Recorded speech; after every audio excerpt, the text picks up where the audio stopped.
Picture this. It's the beginning of the 14th century, and the world is alive with growth. Cities across Europe are booming. Paris, Venice, Florence, London. Each bursting at the seams with new life, new ideas, and endless potential. People are living their lives as they have for centuries, but there's an undeniable sense of optimism in the air.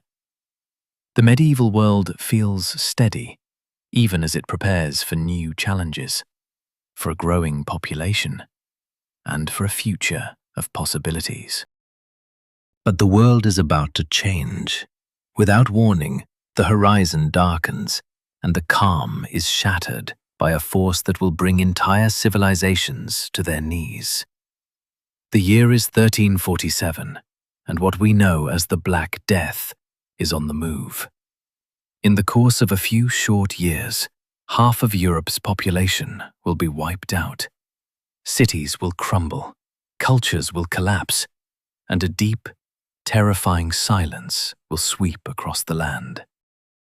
It's one of the deadliest pandemics in human history, and it will leave scars on the world that we are still trying to understand today. How did this happen? What made the bubonic plague so devastating, and why did it spread so quickly? To answer these questions, we must go back in time and understand the conditions, the people, and the strange forces that led to this catastrophe. The stage is set. Europe in the early 1300s. Before the plague struck, Europe was in the midst of a period known as the High Middle Ages. The world was far from stagnant, as we often imagine when we think of medieval life. In fact, the early 1300s were a time of remarkable stability. It wasn't just a time of war and stagnation, as some might assume. The world was growing, populations were increasing, economies were expanding, and new forms of culture and art were flourishing. Thanks to agricultural innovations like crop rotation and new plowing techniques, food production had increased significantly. This allowed for an expanding population, and with the medieval warm period bringing a stable climate, things seemed to be on the up and up. Cities like Paris, Venice, and Florence were booming with trade, and Europe was interconnected like never before. At the same time, the world was much more connected than we often think. The Silk Road had brought goods, spices, and ideas from the East, connecting the bustling marketplaces of Venice and Constantinople to the distant lands of China and India. Pax Mongolica, the relative peace that reigned in Asia due to the Mongol Empire, made trade routes safer, allowing goods and, unfortunately, disease to travel at unprecedented rates. This connected world, one of great trade and cultural exchange, would soon become the perfect conduit for something far darker. The plague's origins, a hidden threat. The bubonic plague was caused by the bacterium Yersinia pestis, a microorganism that had been lurking in the natural world for centuries, living in rodents like marmots and rats. For most of history, it posed no threat to humans, as it lived in a stable ecological balance in the wild. However, in the early 1300s, that balance was disrupted. Climate changes, like the Little Ice Age, caused unusual shifts in the habitats of rodents and their fleas. With warmer and wetter weather, rat populations increased, and they began to spread further. What was once a quiet, natural balance was thrown into disarray, and with it, the ancient agent of disease began to seek new homes: humans. The outbreak began in Central Asia, likely in modern-day Kyrgyzstan or northern China, where the bacterium was able to flourish in the warm, rodent-filled environments. Mongol soldiers, who had vast trading networks, were among the first to become infected. The Black Death spread through the Mongol Empire, infecting people and armies as they moved westward. By 1346, the disease had reached the Crimean Peninsula and the port city of Kaffa, a thriving Genoese trading colony. Here, it would come into contact with European traders, starting a chain reaction that would spread death and destruction across the entire continent. The Siege of Kaffa, the plague's first European contact. In 1346, the Mongol forces, led by Yani Beg, were laying siege to the city of Kaffa, modern-day Feodosia in Ukraine.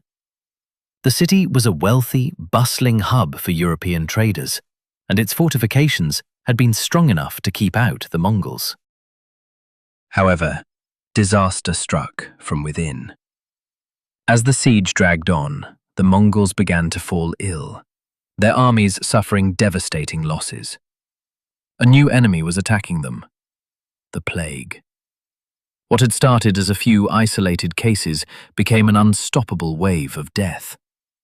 The Mongol soldiers were dying at rapid rates, and the disease quickly spread throughout their camp. Yani Beg, seeing his army collapsing from within, made a horrifying decision.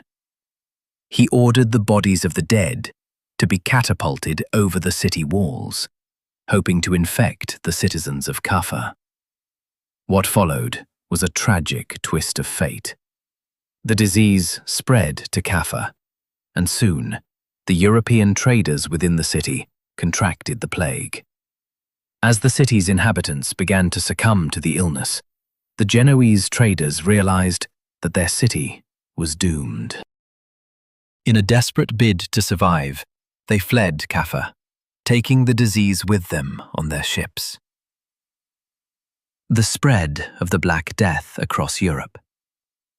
As the Genoese ships set sail for Italy, they unknowingly carried the plague across the Mediterranean. Sicily, one of the first ports to be hit, became the initial hotspot for the disease. From there, it spread rapidly through the key Mediterranean trading centers, including Marseille, Barcelona, and Avignon. Within months, the disease reached southern France and Spain. The Black Death moved with terrifying speed. In 1348, it reached England, where it began to decimate towns and villages.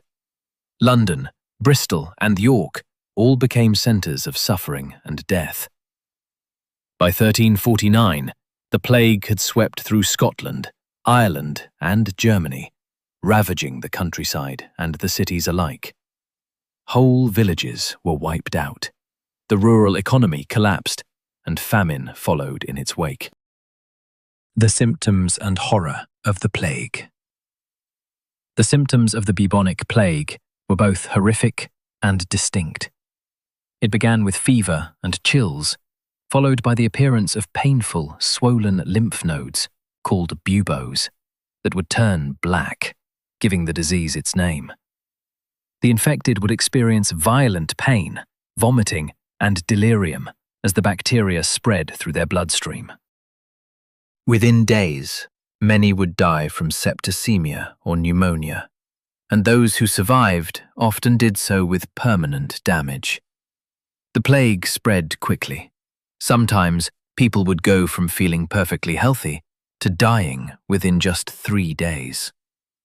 Entire families were wiped out, and the death toll was so high that cities could no longer keep track of the number of victims. As the disease continued to spread, it became clear that there was no cure, and the panic that gripped Europe was palpable. People turned to the church for answers, while others blamed Jewish communities or foreigners for the plague's arrival. Fear and superstition ran rampant, and the psychological toll on people was devastating. Towns emptied, and entire communities were destroyed as the Black Death ravaged Europe. The bubonic plague the collapse of society, and the long-term impact. The plague's devastating impact on Europe's population. By the time the Black Death had passed through Europe, nearly 1/3 of the population had perished. This death toll was unlike anything Europe had ever witnessed. Entire villages were wiped out, and the once thriving cities were reduced to shadows of their former selves. In cities like Paris and London, streets became eerily quiet, devoid of the bustle of daily life. In England, it is estimated that half of the population was lost to the plague. The death rate in some areas was even higher, 75% in some towns and villages. Italy and France were also hit hard, with cities like Florence and Marseille suffering major losses. Some rural regions of Europe saw entire communities wiped out. The economic consequences were catastrophic. With so many people dying, agriculture and trade were severely disrupted. Crops were left unharvested, and fields lay fallow, as there were simply not enough workers to tend to them. Food shortages, famine, and rising prices followed the plague's devastation, compounding the suffering of the surviving population. Labor shortages became a significant issue, and in many cases, the surviving workers demanded higher wages. In some areas, the working class took advantage of the decreased labor supply and started to negotiate for better conditions and pay. This shift in power dynamics would have long-lasting social and economic effects. The social and cultural impact: fear, superstition, and scapegoating. The emotional toll of the plague was as profound as the physical devastation. People were gripped by fear, and society as a whole began to break down. With no clear understanding of the disease or its cause, many turned to superstition and religion for answers. The Church, which had been the dominant institution in medieval Europe, found itself struggling to cope with the overwhelming crisis. Some people believed that the plague was a form of divine punishment, a retribution from God for humanity's sins. Flagellants, groups of people who whipped themselves in penance, emerged in several European cities as a form of atonement. These self-inflicted punishments were seen as a way to appease God and stop the plague. But the practice did nothing to halt the spread of the disease. Other individuals and groups found scapegoats to blame for the plague. In several countries, Jewish communities were targeted and accused of poisoning wells or causing the disease. Anti-Semitic violence erupted, particularly in Germany, where Jews were blamed for spreading the plague. These baseless accusations led to horrific pogroms, with thousands of Jewish people killed or forced to flee their homes. Fear and paranoia also fueled violent outbreaks. In some places, mobs attacked foreigners, believing they were the source of the disease. In Italy, for example, fear of the plague led to a crackdown on immigrants, while in Spain, suspicion and social unrest boiled over as communities turned on each other in search of a culprit. The psychological toll of the plague was immense. The uncertainty and the lack of knowledge about the disease's origins led to a breakdown in trust between people. Families, friends, and neighbors were often afraid to approach one another, fearful of spreading the disease. The once tight-knit communities were fractured, and a deep sense of disillusionment took hold. The plague and the Church, a crisis of faith. The Catholic Church was hit hard by the Black Death. Many members of the clergy fell ill and died, leaving communities without priests to administer last rites or offer spiritual guidance. The Church's inability to explain or prevent the plague led to a loss of faith in its authority. At the same time, the Church itself faced internal crises. As the plague ravaged Europe, church leaders grappled with how to respond. Many people had turned to religion in desperation, but the failure of religious rituals and prayers to stop the plague led to disillusionment. For many, the belief that God was punishing humanity for its sins was hard to reconcile with the Church's teachings. This crisis of faith contributed to a growing sense of skepticism about the role of the Church in society. This loss of faith would be a key factor in the Reformation that would come in the 16th century, as people sought alternative paths to salvation and began questioning the authority of the Catholic Church. The bubonic plague and the evolution of public health. While the bubonic plague itself was devastating, it also had long-term effects on how Europe approached public health. In the aftermath of the plague, sanitation and the management of disease became more pressing concerns for European governments. In Italy, the first public health measures began to take shape as the government recognized the need to isolate the sick and stop the spread of disease. The quarantine was introduced in Venice in 1377, with ships arriving from infected areas required to remain in harbour for 40 days before passengers could disembark. This practice was later adopted by other parts of Europe as a way to control outbreaks of disease. In addition to quarantine practices, medical authorities began to study and track disease outbreaks more systematically. Although medical knowledge was still limited, the plague forced governments to think more about public health and disease prevention, marking the beginning of modern epidemiology. The economic and labour shifts. The rise of the working class. The Black Death had profound effects on the structure of European economies. With so many people dead, a severe labour shortage emerged, which led to a rise in wages and better conditions for surviving workers. Feudalism, which had been the dominant system of agriculture and social order, began to break down. The serfs, who were tied to the land and had long worked under harsh conditions, began to demand higher wages for their labour. Some even sought to buy their freedom, and as a result, the manorial system began to weaken. The upper classes, particularly landowners, faced an economic crisis as labour costs skyrocketed and production slowed. As a result, many of the traditional structures of power began to shift. The wealthier classes had fewer workers, and the workers themselves had more leverage.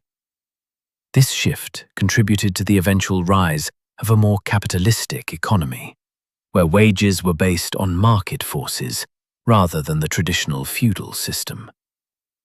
Additionally, the labour shortages allowed workers to move to urban centres, where opportunities in the growing cities presented new possibilities. This urban migration contributed to the growth of towns and cities, marking the beginning of modern urbanization. The lasting effects on culture and society. The effects of the Black Death on European culture were also profound. The loss of life and the disillusionment caused by the plague gave rise to new artistic and literary movements, such as Danse macabre, the dance of death, which depicted skeletons, or death personified, as dancing with people from all walks of life. The theme of death, which had been an abstract concept for many, became very real, influencing art, music, and even literature. Writers like Geoffrey Chaucer in England and Boccaccio in Italy reflected the moral and social upheaval caused by the plague in their works. The Black Death also shifted religious views. People began to question the established religious order, which had failed to protect them from the plague. This questioning would later contribute to the rise of Protestantism and humanist thinking during the Renaissance. The end of the plague, but not the end of its legacy. By 1351, the worst of the Black Death had passed, but its aftermath would be felt for centuries. The disease changed the course of history, restructuring economies, altering social hierarchies, and influencing religion, art, and culture. The bubonic plague is not just a story of disease and death. It is a pivotal moment in world history that reshaped Europe and, eventually, the entire globe. The Black Death forced Europe to reckon with its own vulnerabilities, and in doing so, it changed forever the way we think about health, work, and society. It laid the groundwork for the modern world, where public health systems and economic theories began to emerge. The plague's long-lasting effects would be felt not just in Europe, but in the global dynamics that followed. Today, we remember the Black Death as a cautionary tale, a reminder of the fragility of human existence and the power of disease to shape societies. And yet, from the darkness of the plague, Europe would emerge, wiser, more cautious, and forever changed. The bubonic plague, recovery, resilience, and the changed world. The rebuilding of Europe, a world forever changed. Though the Black Death had ravaged Europe and caused untold devastation, the resilience of humanity began to shine through in the aftermath. Entire regions were left depopulated, but as the years passed, life slowly started to return. The survivors, scarred by the brutality of the plague, began the arduous task of rebuilding their communities and economies. In the cities, where much of the plague's destruction had taken place, trade began to recover. Venice, Florence, and London, which had once been hubs of vibrant life, found ways to reopen their markets and attract new merchants. However, it wasn't the same. The structures that once supported the old world order had been severely weakened. The nobility and landowners now faced a world where their power was no longer absolute. Labor shortages forced them to compete for workers, and the survivors, who had more bargaining power, began to demand better wages and conditions. The transition wasn't easy.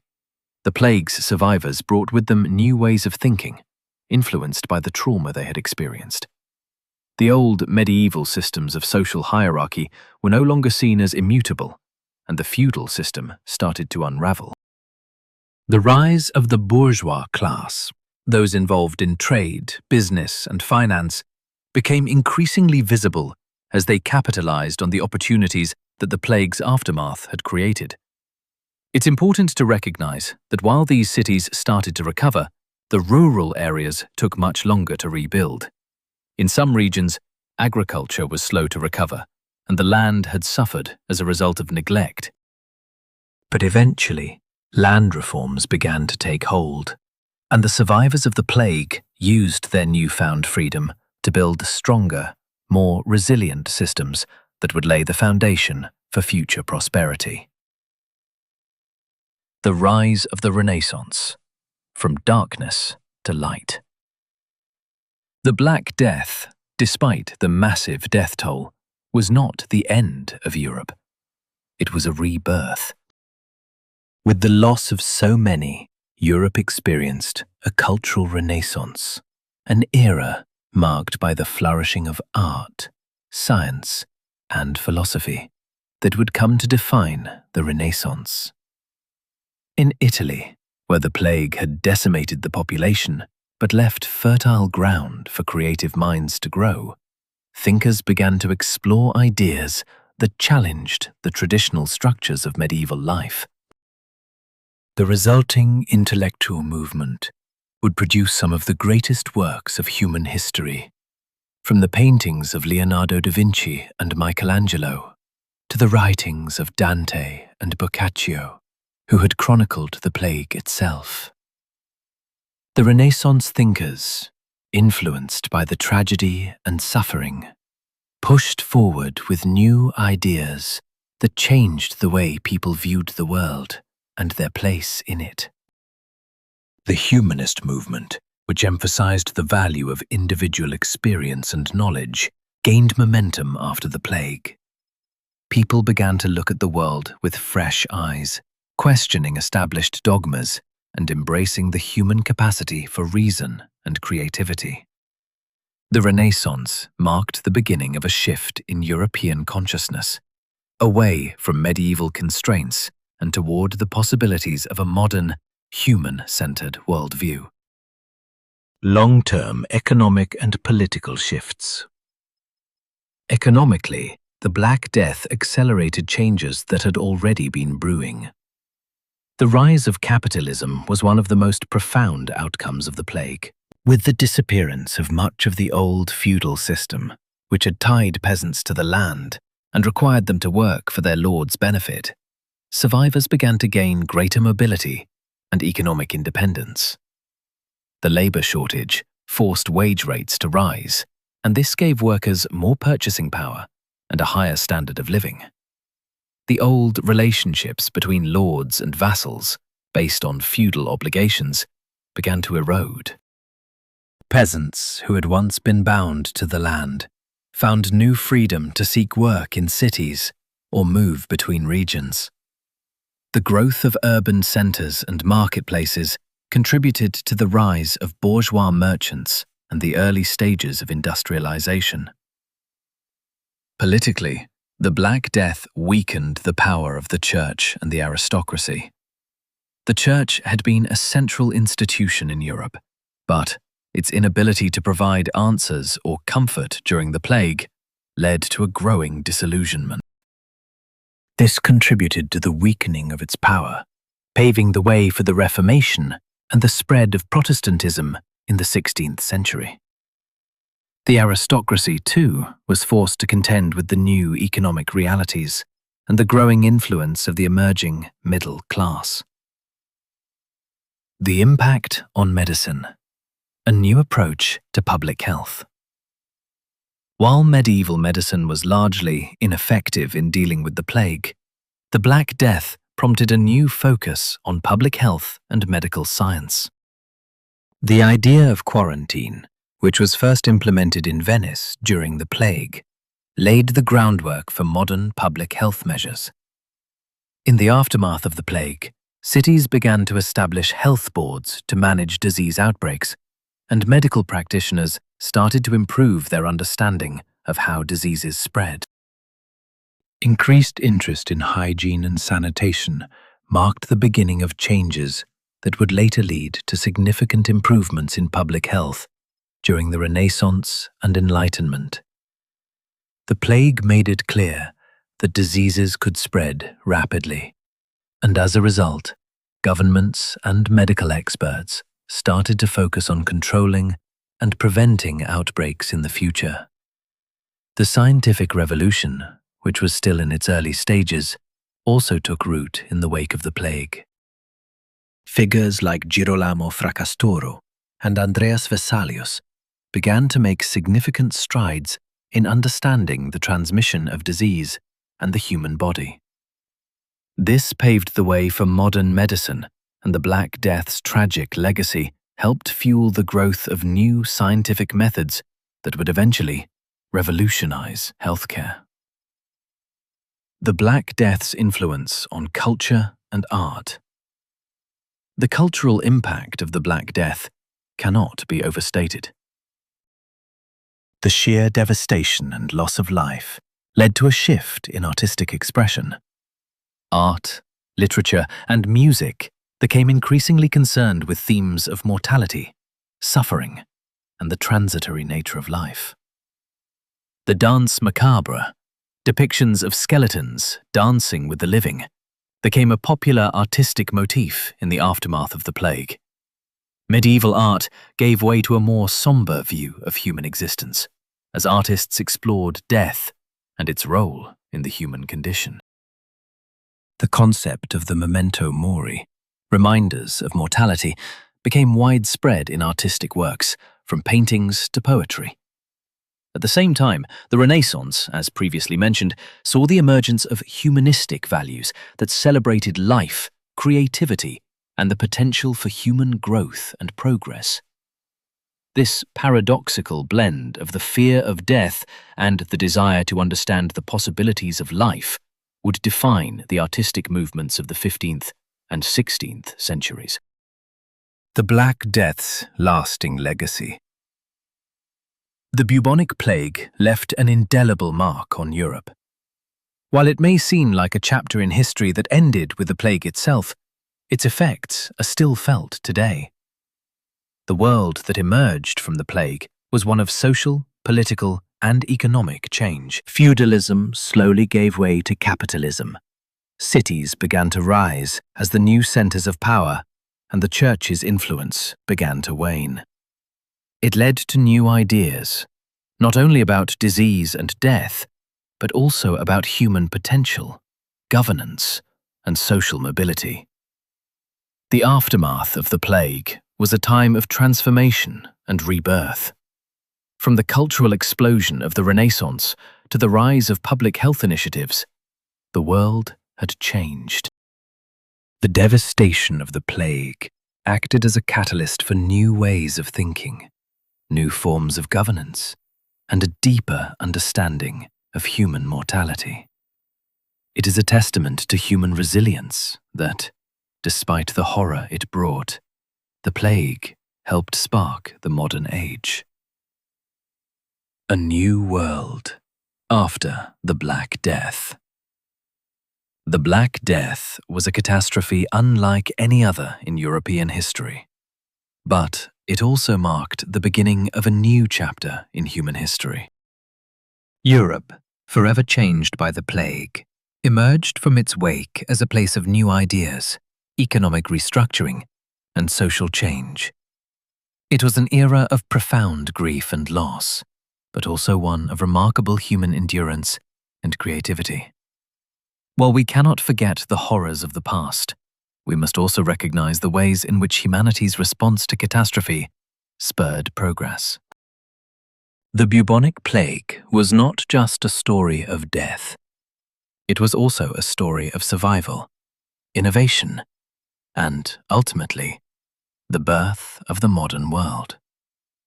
The world may have been shaped by the tragedy of the Black Death, but it also set in motion a future where humanity could begin to understand, adapt, and evolve from its darkest moments.